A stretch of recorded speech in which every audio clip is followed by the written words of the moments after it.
नहीं करता, दरबारों की मैं परवाह नहीं करता, कलम सिपाही बनकर जिंदा रहता हूँ, भूखे बच्चों से शर्मिंदा रहता हूँ, भूखे बच्चों से। मैं ताजों के लिए समर्पण वंदन गीत नहीं गाता। एक बात और सुन लो, 10 सेकंड की केवल। ये मुल्क आस्थाओं का मुल्क है, निष्ठा का मुल्क है, परंपराओं का मुल्क है। छोटी सी कहानी सुनाता हूं मैं आपको, बहुत छोटी सी, 10 सेकंड की कहानी। एक बाप बेटी जा रहे थे किसी रास्ते पर, उनको तेज बाढ़ का पानी मिला, दोनों घबराए, कैसे पार करेंगे। पिता ने हिम्मत करके कहा कि बेटी डरो मत, तुम मेरा हाथ पकड़ लो, हम पार निकलेंगे। बेटी ने कहा पापा मैं आपका हाथ नहीं पकड़ूंगी, आप मेरा हाथ पकड़ लो। पिता ने कहा क्या फर्क पड़ता है बेटी, तुमने मेरा हाथ पकड़ा या मैंने तुम्हारा हाथ पकड़ा, समझ जाओ। तो सबसे पीछे तक बैठे और खड़े व्यक्ति की तालियां सुनना चाहता हूं। पिता ने कहा बेटी क्या फर्क पड़ता है, तुमने मेरा हाथ पकड़ा या मैंने तुम्हारा हाथ पकड़ा।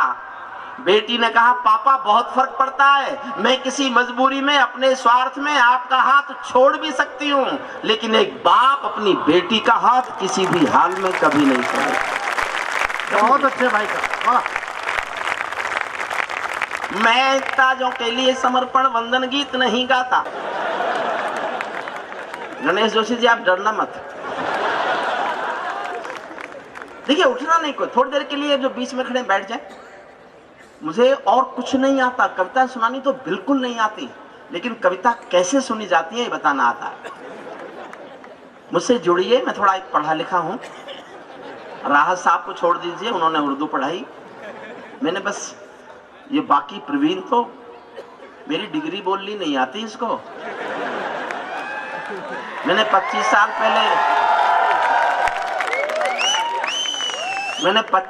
पहले LLD की थी कमल साहब। इसने मुझसे पूछा भाई साहब क्या किया, मैंने कहा LLD, तो मुझसे बोला आप B.Ed नहीं कर सकते थे। मैं उसी दिन समझ गया इसने बिहार में टॉप किया होगा। मैं ये तो इतना अच्छा पढ़ गए सब लोग, इतना अच्छा पढ़ गए, इतना अच्छा शराब पर हो गया। मैं तो अपने लिए जमीन तैयार करने का संघर्ष कर रहा हूं। मुझसे जुड़ जाइए। मोदी जी पर केवल 2 छंद सुना रहा हूं, इसके बाद कश्मीर पर एक छोटी सी कविता सुनाऊंगा जो मेरा इन दिनों का दर्द है, आज का दर्द है। बैठ जाएं सब जो लोग बैठ सकते हैं।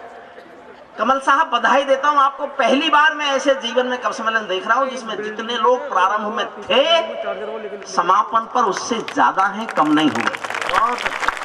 ये कविता का संस्कार जीने का आपके टेक्नोलॉजी के बच्चों में आने वाला ये सहयोग हिंदुस्तान को संवेदनशील बनाने में सहायक सिद्ध होगा। हम ऐसी कल्पना करके जाते हैं। सुना, मैं ताजों के लिए समर्पण वंदन गीत नहीं गाता, दरबारों के लिए कभी अभिनंदन गीत नहीं गाता, गौन भले हो जाऊं लेकिन मौन नहीं हो सकता मैं।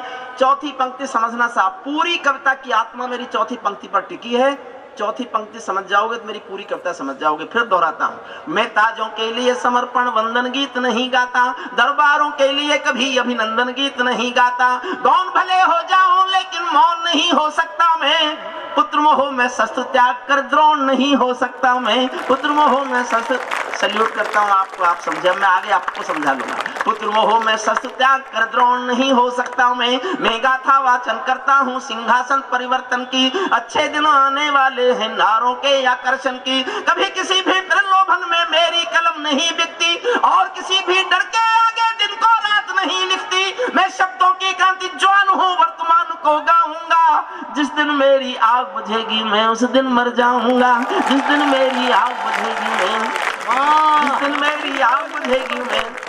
प्रणाम करता हूँ आपको, पहले भी बोला हूँ, आज फिर बोलता हूँ। मैं 25 साल लाल किले में गया हूँ, 25 साल, लेकिन 25 साल के लाल किले के 25 कवि सम्मेलन कमल जी आपके जन्मदिन के और ग्राफिक यूनिवर्सिटी के एक कवि सम्मेलन पर न्योछावर करने की घोषणा करता। प्रवीण ने इतने साल संचालन करके इस देश आपके विश्वविद्यालय के छात्रों के दिलों में जो कविता का संस्कार पैदा किया, उसके लिए प्रवीण भी बधाई का पात्र है। एक बार जोरदार तालियां प्रवीण शुक्ल की बजाइए कि उसने लगातार मन से, निष्ठा से, समर्पण से कमल साहब के साथ उनके जन्मदिन पर रहकर कविता का संस्कार बड़ा किया। राहत साहब जैसे बड़े अजीम शायर को, एक तहजीब का नाम है, उर्दू तहजीब का बड़ा नाम हिंदुस्तान में कोई होता है वो राहत इंदौरी होता है। हम उनके साथ बैठने में भी गर्व का अनुभव करते हैं, उनके साथ मिलने में गर्व का अनुभव करते हैं। जिस दिन मेरी आग बुझेगी मैं उस दिन मर जाऊंगा, सत्ता का आकर्षण मेरी भूख नहीं। राजनीति मेरी रुचि नहीं है गणेश जोशी जी। शायद आप राजनीति में रुचि लेते हो और उत्तर प्रदेश की राजनीति में रुचि लेते हो तो आप जानते होंगे, मैं चाहता तो जहां 282 भाजपा के सांसद में बैठे हैं मैं भी होता। टिकट मांगने वाले हजारों थे, मिले हुए टिकट को लौटाने वाला सिर्फ मैं था, सिर्फ मैं मेरा जीवन गाता हूं, सुनना। सत्ता का आकर्षण मेरी भूख नहीं, सत्ता का आकर्षण मेरी भूख नहीं, शाल दुशाला चंदन मेरी भूख नहीं, सरकारी अभिनंदन नहीं चुने मैंने, राजनीति के बंधन नहीं चुने मैंने, पद्म पुरस्कारों की चाह नहीं करता, दरबारों की मैं परवाह नहीं करता, कलम सिपाही बनकर जिंदा रहता हूँ, भूखे बच्चों से शर्मिंदा रहता हूँ, भूखे बच्चों से। भाई साहब नहीं की साहब मैंने शादी, लेकिन मैं गरीब बच्चे, आप मैं जानता हूं संपन्न परिवारों के हैं जो इस विश्वविद्यालय में पढ़ने आए हैं, वो बहुत गरीब परिवार के बच्चे नहीं होंगे, लेकिन मैं 850 उन गरीब बच्चों को पढ़ाता हूं जो झुग्गी झोंपड़ी के रहने वाले हैं और जो कचरे में खाना चुनते हैं। मैंने पन्नी बीनने वाले बच्चों को उठा करके पढ़ना शुरू कराया और मैं कमल जी का बधाई नहीं, उनका एहसान मानता हूं। हर साल मुझे यहाँ से एक मदद मिलती है, मैं उन बच्चों की तरफ से दुआएं देता हूं उनको, उनके जन्मदिन पर उनको प्रभु इतनी खुशियां दे और इतना बड़ा आदमी बनाए कि वो इतनी बड़ी यूनिवर्सिटी जहां बनाए, एक छोटा सा ऐसा कॉलेज भी बनाए जिसमें सिर्फ वो गरीब बच्चे पढ़ेंगे जिनके कोई सहारा नहीं है, जिनकी कोई जिनको पढ़ाने वाला नहीं है। ऐसे मासूम गरीब मजलूम देश भारत कल सुंदर तब बनेगा जब आने वाली पीढ़ी शिक्षित होगी, शिक्षित पीढ़ी होगी। झुग्गी झोंपड़ियों के आंसू गाता हूँ, लाल किले पगडंडी से लाल किले तक जाता हूँ, झुग्गी झोंपड़ियों के आंसू गाता हूँ, लेकिन दरबारों में कभी का शीश नहीं झुकने दूंगा, लेकिन दरबारों में कभी का शीश नहीं झुकने दूंगा, कविता का सिंहासन से संग्राम नहीं रुकने दूंगा, कविता का सिंहासन। सत्ता बदली शुरू हुआ मैं, भारत माँ के घर में नया बसंत दिखाई देता है। अगली पंक्ति समझना, चुनाव के नतीजे आए, सरकार बदली, मैं वहीं से कविता शुरू कर रहा हूँ। भारत माँ के घर में नया बसंत दिखाई देता है, वंशवाद की परंपरा का अंत दिखाई देता है, वंशवाद की परंपरा। मुझे तो प्रवीण ने बताया, मैं तो ऐसी बातें सुनता नहीं हूँ, लेकिन ये बता देता है तो बोल देता हूँ। सहारनपुर में किसानों की फसलें नष्ट हुई, आदरणीय सोनिया गांधी जी किसानों को मुआवजा बांटने आई, उन्होंने किसानों को मुआवजा बांटा जिनकी फसलें नष्ट हो गई। तो कुछ किसानों ने आपस में पैसे इकट्ठे किए और मैडम के पास पहुंचे, सोनिया जी के पास, कि मैडम लो। बोले मुझे क्यों, समझ जाओ तो ही ताली बजाना। तो किसानों ने कहा मैडम फसल तो आपकी भी नष्ट होगी, भारत माँ के घर में नया बसंत दिखाई देता है, वंशवाद की परंपरा का अंत दिखाई देता है। तुमने उस दिन परंपरा का सूरज एक उगाया था। एक शब्द तारीफ में नहीं बोला मैं, लेकिन कुछ ऐसा हो गया हो इतिहास में कि वो कल रेखांकित रहेगा, तो उठाना एक बार तालियां, मेरी पंक्ति सुनना। भारत माँ के घर में नया बसंत दिखाई देता है, वंशवाद की परंपरा का अंत दिखाई देता है। तुमने उस दिन परंपरा का सूरज एक उगाया था, तुमने उस दिन परंपरा का सूरज एक उगाया था, जिस दिन तुमने संसद की चौखट पर शीश झुकाया था, जिस दिन तुमने संसद की चौखट पर। मुमताज जी तुम भी ताली बजाओ, मैंने तुम्हारी उन गजलों पर, गीतों पर तालियां बजाई जो मेरी समझ में भी नहीं आई। बजाना पड़ता है, गुरु जी आप भी बजाओ, पद्मश्री हो। तुमने जिस दिन संसद की चौखट पर शीश झुकाया था, बहुत बधाई दी है मैंने परिवर्तन के नायक को। छात्रों बुजुर्गों से नहीं कह रहा, छात्रों से कह रहा हूं, एक सीख दे के जा रहा हूं। मैंने मोदी जी के साथ 20 साल बैठ के चाय पी है, जब वो मुख्यमंत्री भी नहीं हुए थे, हरियाणा देखते थे, तब से मैं उनसे परिचित हूँ, उनसे उठता बैठता हूँ। और मेरी एक बात बहुत ध्यान से सुनना, आप जिसके साथ उठते बैठते हो वो देखते ही देखते हिंदुस्तान का सबसे बड़ा आदमी बन जाए, तो फिर उसके साथ आपका क्या रिश्ता है, ये तय करने का अधिकार बड़े आदमी पर मत छोड़ना, ये तय करने का अधिकार अपने पास रखना कि तुम्हारा इससे क्या रिश्ता है। मैंने गंभीर बात कही थी, मैं नहीं जानता आप कितने समझेंगे, मैं इसी को कविता में समझा रहा हूं, सुनना। बहुत बधाई दी है मैंने परिवर्तन के नायक को, बहुत बधाई दी है मैंने परिवर्तन के नायक को, लेकिन कैसे मर जाने दूंगा आंसू के गायक को। आप विजय के जननायक हो, मैं पीड़ा का गायक हूँ, आप राजपथ के नायक हो, मैं जनपद का नायक हूँ। आप राजपथ के नायक हो, मैं जोश में आना मेरे साथ। निर्वाचन ने सौंपा है सम्मान तुम्हारे हाथों में, लोकतंत्र की मां संसद का मान तुम्हारे हाथों में, संविधान के पालन का अरमान तुम्हारे हाथों में, तिलक गोखले गांधी का वरदान तुम्हारे हाथों में, अमर तिरंगे की सौंपी है शान तुम्हारे हाथों में, सौंप दिया है पूरा हिंदुस्तान तुम्हारे हाथों में, सौंप दिया है पूरा हिंदुस्तान तुम्हारे। विजय किसी की नहीं, विजय ये परिवर्तन के यश की थी, और पराजय गांधी जी के बंदर के अपयश की थी, और पराजय गांधी जी के बंदर के अपयश की थी। 10 सालों तक बैसाखी से तारे टूटे मौन रहे, घोटालों पर घोटालों के अनबम फूटे मौन रहे, हर घटना दुर्घटना पर मौनी बाबा हो जाते थे, हनुमान चालीसा सीने पर रखकर सो जाते थे। हनुमान।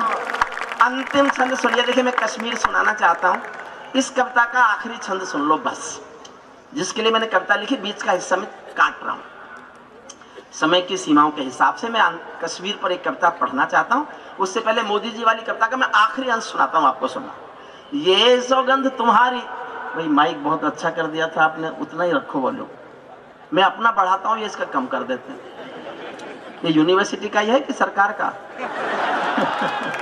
सरकार का भी हो तो फेवरेबल, थोड़ा सा बढ़ाकर, थोड़ा बढ़ा देने। मैंने शुरू किया था, बहुत अच्छा था, आप उसके बाद प्रयोग मत करो। ये सौगंध तुम्हारी है, मैं देश नहीं बिकने दूंगा। 14 के नारे याद कीजिए। ये सौगंध तुम्हारी है, मैं देश नहीं बिकने दूंगा, देश नहीं मिटने दूंगा, मैं देश नहीं झुकने दूंगा। है मेरा विश्वास कभी सौगंध नहीं तोड़ोगे तुम, भारत माँ की सेवा का अनुबंध नहीं छोड़ोगे तुम। ऐसा कुछ कर जाओ पूरा देश देखता रह जाए, देश नहीं भूमंडल का परिवेश देखता रह जाए। ऐसा कुछ कर जाओ पूरा। साहब, हर सरकार ने काम किया है, चाहे कांग्रेस की सरकार हो, भाजपा की सरकार हो, सपा की हो, बसपा की हो, सबने काम किया। मेरा बात ध्यान से सुनना, सबने आदमी के लिए विकास का काम किया, किसी ने भी आदमी के विकास का काम नहीं किया। अगर हमने आदमी का विकास किया होता तो हमारे साधु संत जेलों में नहीं पड़े होते, और वो जेलों में किसी धार्मिक काम के लिए नहीं है। जो आवाज निकाल रहे हैं वो जानते हैं वो किस काम के लिए। फिर 9 सेकंड मांगता हूं, मैंने संवेदनशीलता पर इससे ज्यादा कुछ पढ़ा नहीं है, लिखा नहीं है। एक बहुत अमीर महिला बहुत महंगी साड़ी पहने हुए, बहुत महंगी कार में एक साड़ी की दुकान पे आई, और कार में बैठे बैठे दुकानदार को बुला के कहा, मुझे जल्दी से एक सस्ती सी साड़ी दे दो, मेरी नौकरानी की बेटी की शादी होने वाली है। ये कोई खास बात नहीं है, अक्सर ऐसा होता है। खास बात जो कहने जा रहा हूं उसको कानों से मत सुनना, दिल से सुनना। उसके आधे घंटे बाद एक 85 साल की बुढ़िया फटी हुई धोती पहने हुए टूटी हुई रिक्शा में बैठकर उसी साड़ी की दुकान पर आई और दुकानदार से कहा, मुझे इस दुकान की सबसे अच्छी साड़ी दे दो, मेरी मालकिन की बेटी की शादी होने वाली है। मर गए संवेदनाओं के मुल्क में मैं मांग उठाता हूं। गणेश जोशी जी आप बैठे हैं, इसलिए मैंने एक कविता का चुनाव किया और अंतिम छंद सुनाने के लिए मैंने आपसे समय मांगा। मैं 12 लाइन पढ़ रहा हूं, एक एक लाइन में भारत की जनता की एक एक मांग है केंद्र सरकार से, यहां से नहीं, लोकल नहीं। मैं छोटे शिकार करता ही नहीं। मैं भारत सरकार से, भारत की जनता की ओर से 12 लाइन पढ़ता हूं, एक एक लाइन में एक एक मांग है, और आपको लगे कि मांगे पूरी होना चाहिए और कोई ये मांग पूरी कर दे, वो हमारा इष्ट हो, मैं तो पूजा करूं फिर उसकी। सुनना, मांग सुनना। ऐसा कुछ कर जाओ पूरा देश देखता रह जाए, देश नहीं भूमंडल का परिवेश देखता। पहली मांग, संसद को गुंडों से दागी चेहरों से खाली कर दो। वाह वाह वाह वाह, इतनी तालियों से तो नहीं हो सकती साहब। और दूसरी मांग सुनना, संसद को गुंडों से दागी चेहरों से खाली कर दो, भूखे मरते हुए किसानों के घर खुशहाली भर दो, भूखे मरते हुए किसानों के। और तीसरी मांग गौड़ साहब आपको समर्पित करता हूं, कश्मीर में भारत मां की जयकारों के स्वर दे दो। वाह वाह वाह वाह वाह। और चौथी पंक्ति जो समझ जाए उनकी तालियां चाहता हूं। कश्मीर में भारत मां की जयकारों के स्वर दे दो, हर विस्थापित कश्मीरी पंडित को उसका घर दे दो, हर विस्थापित कश्मीरी पंडित को उसका घर दे दो। खेलों को नेताओं से पूंजीपतियों से मुक्त करो, खेलों को नेताओं से पूंजीपतियों से मुक्त करो, माँ बहनों बेटी का जीना स्वाभिमान से युक्त करो, झोपड़ियों को मत सिखलाओ तौर तरीका जीने का, उन्हें मैसर कर दो केवल अच्छा पानी पीने का, उन्हें मैसर कर दो केवल अच्छा पानी पीने का। नंगे बदन लिए फिरते हैं ख्वाहिश एक लंगोटी की, खाली पेट लिए बैठे हैं उम्मीदें दो रोटी की। कहीं भूख से कोई बच्चा मर ना जाए याद रहे, 10 करोड़ भूखी पीढ़ी की याद तुम्हें फरियाद रहे। तुम चाहो तो भारत के घर घर को देवालय दे दो, लेकिन सबसे पहले झोपड़ियों को शौचालय दे दो, लेकिन सबसे पहले झोपड़ियों को शौचालय दे दो। ऐसा कुछ कर जाओ पूर। अंतिम पंक्तियां सुन लेना बस, आखिरी एक पंक्ति में थोड़ा सा पक्षपात है, इतना तो भारत में चलता है। ऐसा कुछ कर जाओ पूरा देश देखता रह जाए, देश नहीं भूमंडल का परिवेश देखता रह जाए। ऐसा लगे कि सबका साथ तुम्हारे दिल की इच्छा है।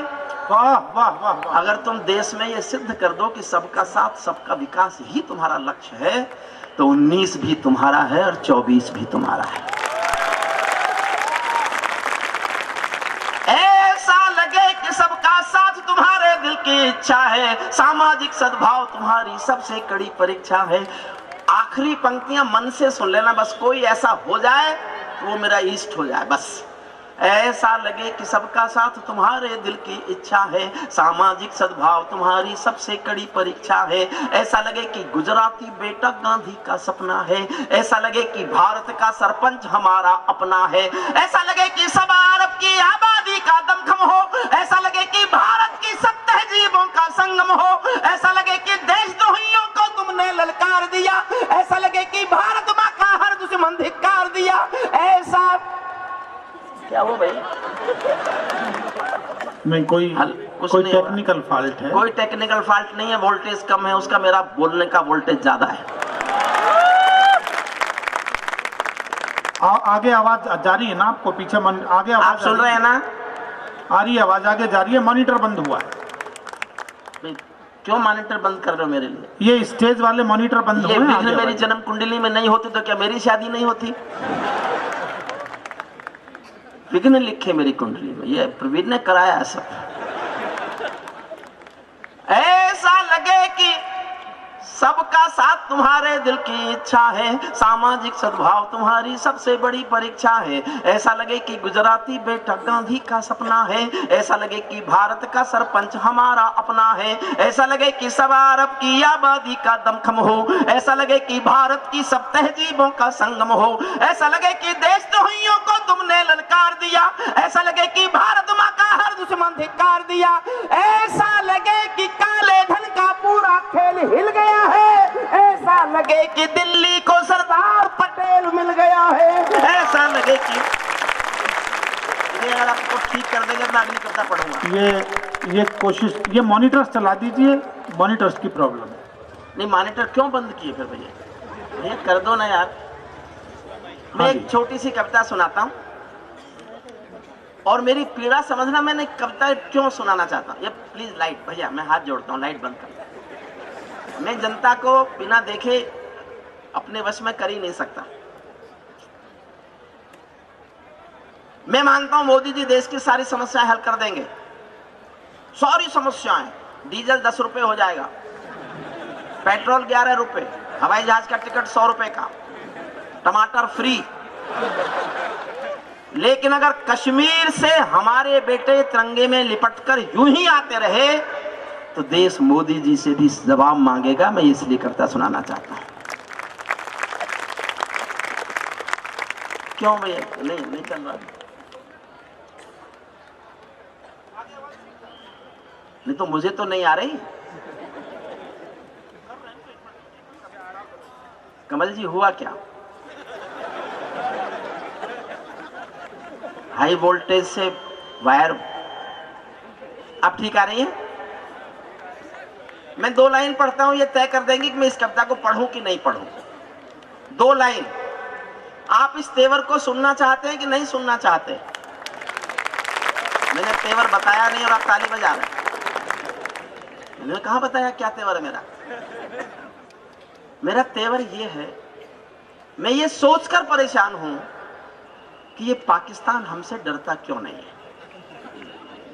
71 की पिटाई के बाद हमसे पाकिस्तान 48 सालों से नहीं डरा। हम उम्मीद करते थे मोदी जी आएंगे तो उसकी हिम्मत नहीं होगी कि सीमा पर वो दखलंदाजी करे, उसकी हिम्मत नहीं होगी भारत में आतंकवादी भेजने का साहस दिखाए।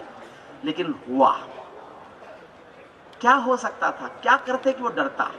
2 लाइन तय करेंगी, ये 2 पंक्तियां तय करेंगी कि इस कविता को सुनाऊं कि नहीं सुनाऊं। आधे लोगों की ताली बजी तो आधी कविता सुनाऊंगा, एक व्यक्ति की ताली सुनने को मिल गई तो पूरी कविता सुनाऊंगा।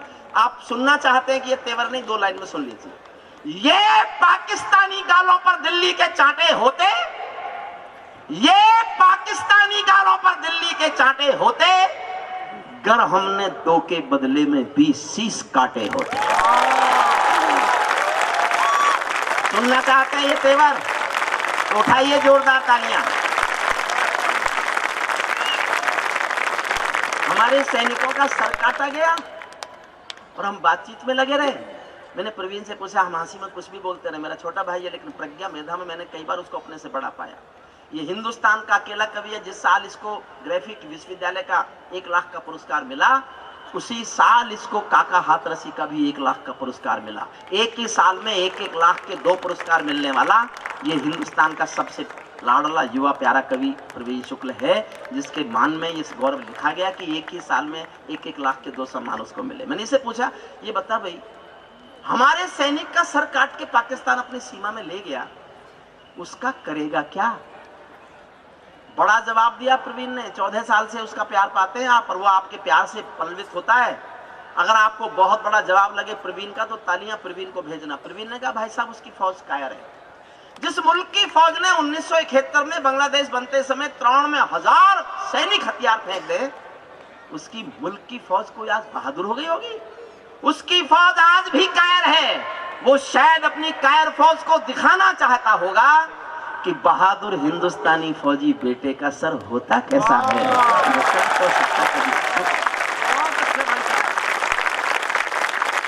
ये आतंकों के इसी जोश में सुनना साहब, मैं पूरा सुना रहा हूँ। गणेश जोशी जी आपको समर्पित करता हूँ कविता। आपको कहीं अच्छी नहीं लगेगी, लेकिन वो काहे का हरिओम पवार जो सच ना बोले। मेरे दिल में केवल देश धड़कता है, केवल मेरे दिल में देश धड़के। मैंने किसी लड़की को इस दिल में आने ही नहीं दिया। ये आतंकों के गालों पर दिल्ली के चांटे होते, गर हमने 2 के बदले में 20 शीश काटे होते, बार बार दुनिया के आगे हम ना शर्मिंदा होते और हमारे सारे सैनिक सीमा पर जिंदा होते। ये कैसा परिवर्तन है खुददारी के चरणों में। सेना का सम्मान पड़ा है चरमपंथ के चरणों में। किसका खून नहीं खोलेगा सुन पढ़कर अखबारों में। सिंहों की गर्दन कटवा दी चूहों के दरबारों में, सिंहों की गर्दन कटवा दी चूहों के दरबारों में। बार बार की गद्दारी को भारत क्यों सह जाता है? इस सवाल का जवाब जो मैंने दिया है वही आपके दिलों में हो तो फिर तालियों का आक्रोश कम मत करना, तालियों का आकाश भी कम मत करना, तालियों की घनघोर आवाज भी कम मत करना। वही मन में आपके हो जो मैं कह रहा हूं सुनना। बार बार की गद्दारी को भारत क्यों सह जाता है? ज्यादा संयम भी दुनिया में कायरता कहलाता है। वाह वाह, ज्यादा संयम भी दुनिया में कायरता कहलाता है। बंदूकों की गोली का उत्तर सद्भाव नहीं होता, हथियारों के लिए हिंसा का प्रस्ताव नहीं होता, कोई विषधर कभी शांति के बीज नहीं बो सकता है, और भेड़िया शाकाहारी कभी नहीं हो सकता। पीपल छाया मांग रहा था यूपी करके पेड़ों से। मोदी जी गए नवाज शरीफ के घर बिना बुलाए चाय पीने, बिलाया उस चाय का भी 10 दिन पहले 2,52,000। मैंने पूछवाया मोदी जी साहब क्यों गए? बोले तुम कवियों की वजह से गया, तुम मेरे खिलाफ कविता लिखोगे कि मैंने कोई शांति की कोशिश नहीं की, मैंने बातचीत नहीं की, मैं इसलिए गया। मैंने कहा ले आए शांति। वाजपेयी साहब गए थे बस में बैठ के लाहौर, वो करगिल लेके लौटे थे। आप बिना बुलाए चाय पीने गए, आप पठानकोट लेके लौटे। मैं देहात का आदमी हूं कमल साहब, झोपड़ी में पैदा हुआ हूं। 125 करोड़ का नेता किसी अविश्वसनीय के घर बिना बुलाए चला जाए तो कभी क्या सोचेगा। आपको मेरी उपमा अच्छी लगी हो देहाती आदमी की तो मुझे प्यार से संवारना। पीपल छाया मांग रहा था यूं करके पेड़ों से, जैसे कोई शेर सुरक्षा मांग रहा हो भेड़ों से। जैसे कोई शेर सुरक्षा मांग रहा हो भेड़ों से, जैसे कोई मोती खोजे झीलों की गहराई में, हम कस्तूरी खोज रहे हैं उल्लू की परछाई। हम कस्तूरी खोज रहे हैं, और छोटी करता हूं करता, हम कस्तूरी खोज रहे हैं उल्लू की परछाई में। रावलपिंडी वालों को सपने में काल दिखाओ तो, भारत माता की आंखों के डोरे लाल दिखाओ तो, दिल्ली वालों ठोकर मारो दुनिया के हथकंडों पर। इजराइल से जीना सीखो अपने ही भुजदंडों पर। इजराइल से जीना सीखो अपने ही भुजदंडों पर। भारत माता का बंटवारा है जिनकी अभिलाषा में, वे समझेंगे अर्जुन के गांडीव धर्म की भाषा में। 4 पंक्ति पढ़ रहा हूं। रोज तिरंगे में लिपट के लाशें आएंगी, रोज किसी माँ की गोद खाली होगी, रोज किसी बहन की राखी जलेगी। तो मैंने दुखी होकर लिखी है साहब, और ग्राफिक विश्वविद्यालय के छात्रों के इस नौजवान खून के सामने वादा करके जाता हूं, मोदी जी से जिस दिन मिलूंगा यही गाऊंगा, उनके सामने कहूंगा कि देश मजबूरी में मेरी ये बात सुनने लगा है। आप मत सुनो, लेकिन देश सुनने लगा है। आपको मेरा विचार अच्छा लगे तो फिर मैं जितनी ताकत से समर्थन कर दोगे उतनी ताकत से आगे कह सकूंगा। भारत माता का बंटवारा है जिनकी अभिलाषा में, वे समझेंगे अर्जुन के गांडीव धर्म की भाषा में। फूल अमन के कभी नहीं खिलते कायर पर पार्टी में, नेहरू जी के श्वेत कबूतर बड़े पड़े हैं घाटी में। दिल्ली वालों अपने मन को बुद्ध करो या क्रुद्ध करो, काश्मीर को दान करो या गद्दारों से युद्ध करो। काश्मीर को दान करो या गद्दारों से युद्ध करो। जेल भरे क्यों बैठे हैं हम आदमखोर दरिंदों से। ये जो हाफिज शरीफ हमारी बीमारी है पाकिस्तान की, इसको हम ही छोड़ के आए थे कंधार, हवाई जहाज में बैठा के ले गए थे। विमान अपहरण हुआ था, 36 कैदी मांगे थे वाजपेयी साहब की सरकार के समय।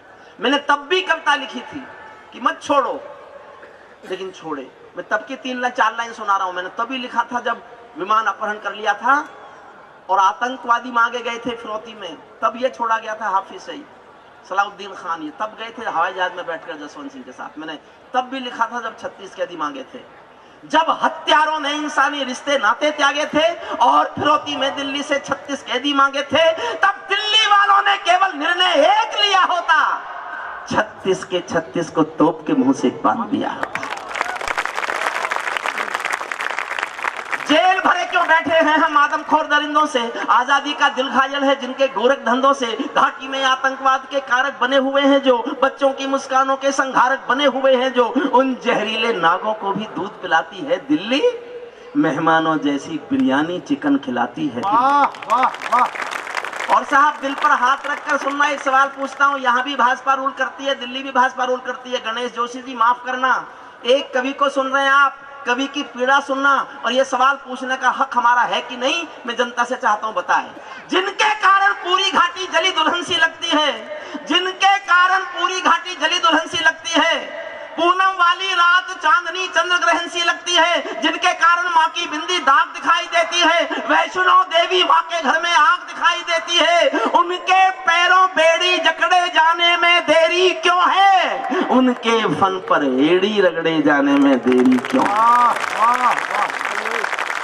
काश्मीर में एक विदेशी देश दिखाई देता है, संविधान को ठुकराता प्रवेश दिखाई देता है, वे घाटी में भारत के झंडों को रोज जलाते हैं, सेना पर हमला करते हैं, खूनी फाग मनाते हैं, हम दिल्ली की खामोशी पर शर्मिंदा रह जाते हैं, भारत मुर्दाबाद बोलकर वे जिंदा रह जाते हैं। सेना पर पत्थरबाजों को कोई इतना बतला दो, मैं नहीं जानता नई पीढ़ी ने गांधी कितना पढ़ा होगा, और गांधी के बारे में थोड़ा भी जाना हो तो मुझे समझ जाओगे मैं कहां बोल रहा हूं, और मेरी बात समझ जाओ तो मुझे बताना कि आप मेरी बात समझे। सेना पर पत्थरबाजों को कोई इतना बतला दो, ये गांधी के गाल नहीं है, उनको इतना समझा। सल्यूट आपको, आप समझे। ये आदरणीय बैठ जाओ प्लीज, हुजूर वहीं बैठो जहां से उठो, ये भारत की संसद नहीं है जिसका मन करेगा उठ के चल देगा, ये ग्राफिक यूनिवर्सिटी की अदब की महफिल है, और आपके उठे तो मैं मणिपुर ले जाऊंगा और मंत्री बनवा दूंगा आपको।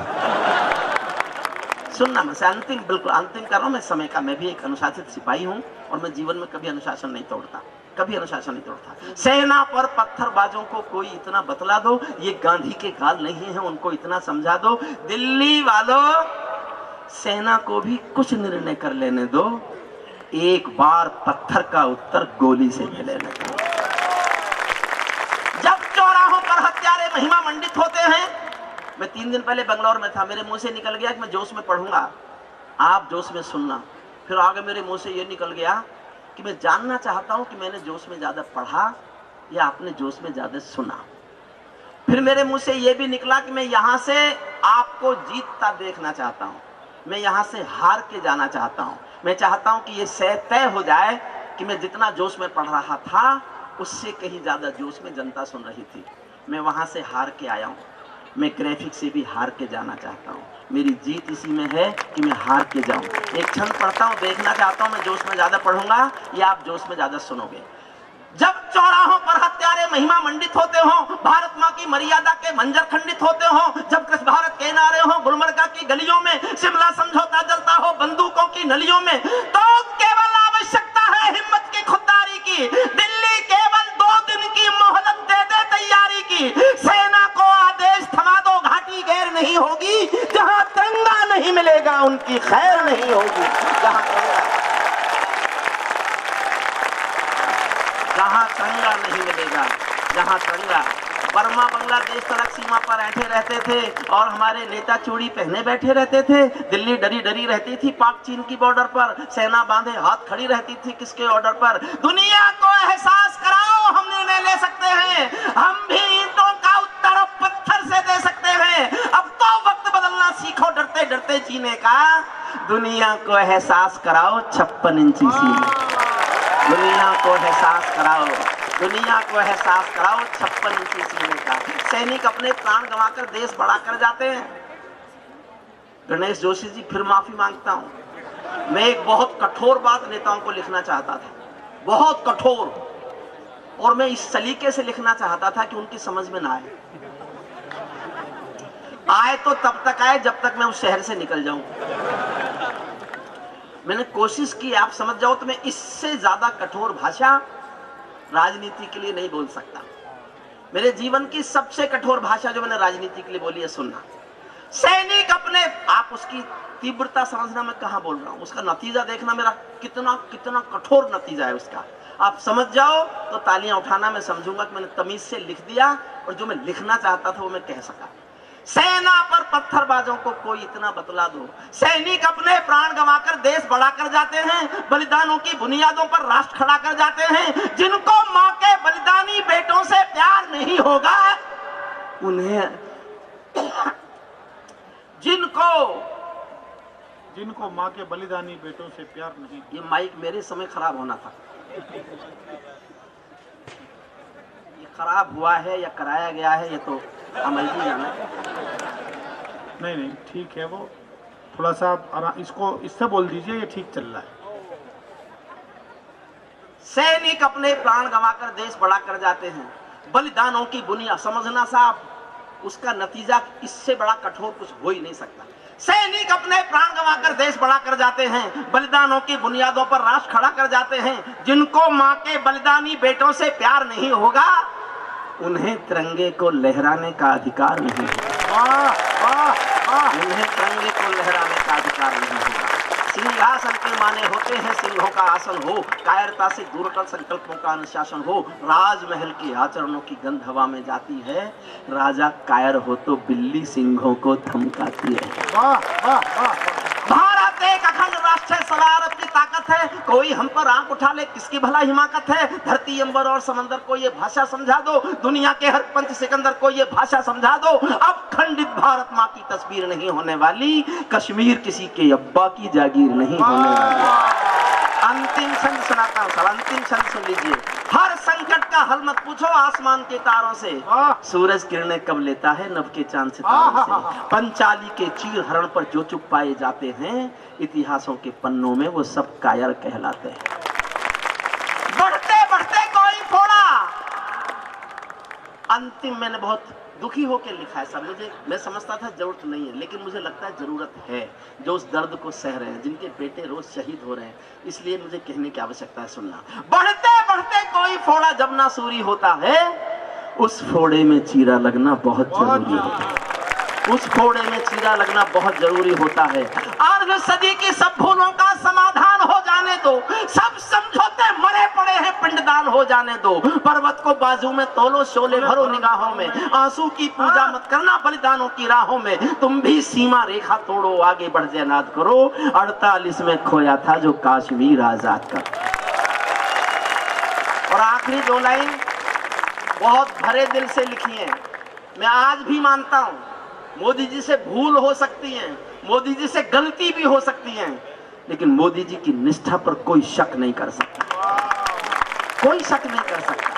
4 साल में एक आदमी एक छुट्टी नहीं ले, रोज 18 घंटे काम करे, और एक भी दाग जिसके सफेद कुर्ते पर बेईमानी का ना लगे और ना लगने की संभावना हो, उस आदमी के प्रति हमारी निष्ठा आकर्षण है। लेकिन फिर भी कवि होने के नाते जो मैं सबसे कठोर बोल सकता हूं उनके लिए, वो मैं बोल के जा रहा हूं। वो भी जानते हैं कि बोलेगा, मानेगा नहीं। अंतिम 2 लाइन सुनना, तुम भी सीमा रेखा तोड़ो, आगे बढ़ जनाद करो, 48 में खोया था जो कश्मीर आजाद करो। पीढ़ी तुमको याद करेंगी युग युग स्वर्णिम सूची में, वरना नाम मिलेगा नेहरू वाली काली सूची में। बहुत बहुत धन्यवाद। बहुत